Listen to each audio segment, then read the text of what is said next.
जय भीम, जय संविधान।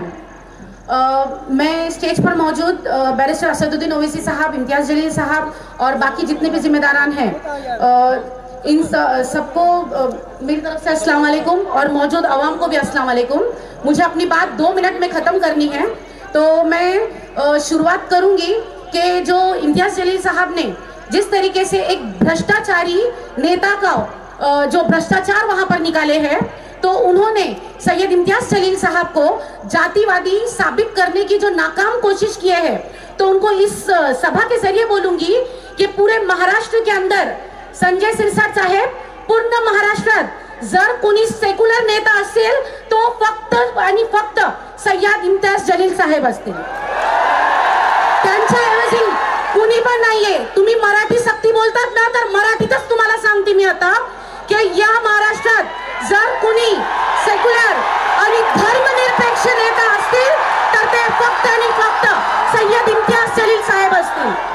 तुम्ही काय करतात? तुमच्या स्वतःचा जे भ्रष्टाचार आहे ते लपवण्यासाठी तुम्ही इम्तियाज जलील साहेबांना जातीवादी घोषित करत आहे, पण तुम्ही विसरत आहे की जे इम्तियाज जलील साहेब असो किंवा बैरिस्टर असदुद्दीन ओवैसी साहेब असो, दोघांनी जगात आपला एक वर्चस्व लोकांसमोर आणला आहे। जे बैरिस्टर असदुद्दीन ओवैसी साहेब आहेत, त्यांनी जे तुम्ही जेव्हा ते गेले होते टूरला, हे आपले जे विदेश यात्रासाठी गेले होते, तेव्हा तुम्ही स्वतः बघितले की मला असं वाटत आहे की ओवैसी साहेब आता हिंदू बांधवांचे पण वोट घेऊनच दम घेणार आहेत। तर आता आमची मजलिसची परिस्थिती अशी आहे की इम्तियाज जलील साहेब असो किंवा असदुद्दीन ओवैसी साहेब असो, हे दोघी जण जे आहेत ते हिंदू बांधवांचे सुद्धा वोट घेऊनच पुढचं काम करणार आहेत। आणि दुसरी गोष्ट जे आहेत, जे संग्राम जगताप आहेत, ज्यांनी जे खूप जातीवाद नगरमध्ये सुरू आहेत, त्यांचं म्हणणं असं आहे की 2 वेळा मला आमदार केला, यावेळेस तुम्ही मतदान कमी दिला म्हणून कुत्र्यासारखा जो भुकत आहे त्याला मी सांगणार आहे की एक भुकायचं काम तुम्ही करू नका, आम्ही घाबरणारे लोक नाहीये।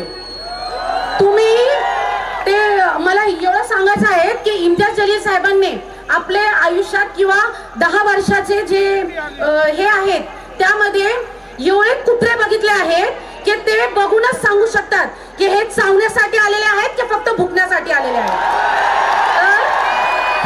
आणि दुसरी गोष्ट हे सांगणार आहे की संग्राम जगताप भुकत आहे, पण जे निलेश लंके आहेत, जे मुसलमानांची भीक घेऊन निवडून आलेले आहेत, ते गप कशासाठी बसले आहेत? तर अजित पवार असो किंवा शरद पवार असो, हे दोघी एकच माळाचे मणी आहेत। एक भीती दाखवून मतदान घेतात आणि दुसरे जे आहेत ते असं दाखवतात की आम्ही जे आहेत ते आहेत। पण आता आमच्यासाठी एक पर्याय आहे, ते एकमेव पर्याय आहे, ते आहे मजलिस।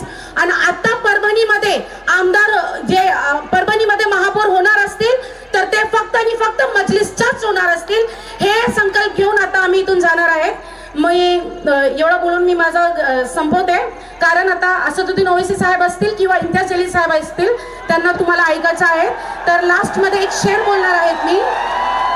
जुल्म के साये में लब खोलेगा कौन, जुल्म के साये में लब खोलेगा कौन, अगर हम ही चुप रहे तो फिर बोलेगा कौन। शुक्रिया।